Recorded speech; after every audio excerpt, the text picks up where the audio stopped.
அன்பான குழந்தைகளே, குமு grand kids சேனலுக்கு உங்களை வரவேற்கிறோம். இன்று நாம் ஒரு சுவாரஸ்யமான கதையை கேட்கப் போகிறோம்.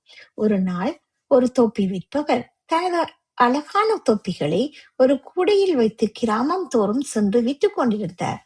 அந்த நாள் மிகவும் வெப்பமாக இருந்தது. நடந்து கொண்டே இருந்த அவர் ஒரு பெரிய மரத்தின் கீழ் ஓய்வெடுக்க நினைத்தார். குளிர்ந்த நிழலில் அவர் உட்கார்ந்து கொஞ்ச நேரத்தில் தூங்கிவிட்டார். அந்த மரத்தில் பல குறும்பு குரங்குகள் வாழ்ந்து கொண்டிருந்தன.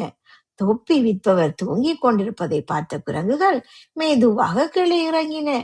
கூடையை திறந்து உள்ளிருந்து வண்ணமயமான தொப்பிகளை எடுத்து தங்கள் தலையில் அணிந்து கொண்டிருந்தார்கள்.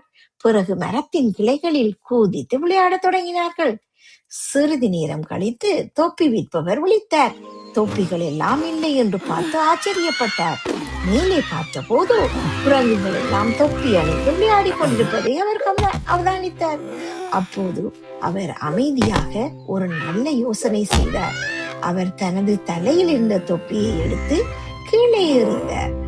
அதை பார்த்த குரங்குகளும் தங்கள் தொப்பிகளை கீழே எறிந்தனர். உடனே தொப்பி விற்பவர் எல்லா தொப்பிகளையும் சேர்த்து மகிழ்ச்சியாக தனது பயணத்தை தொடர்ந்தார். இதிலிருந்து என்ன நீங்கள் கற்றுக்கொண்டீர்கள்? சிந்தனை மற்றும் புத்திசாலித்தனம் இருந்தால் எந்த பிரச்சனையையும் தீர்க்கலாம்.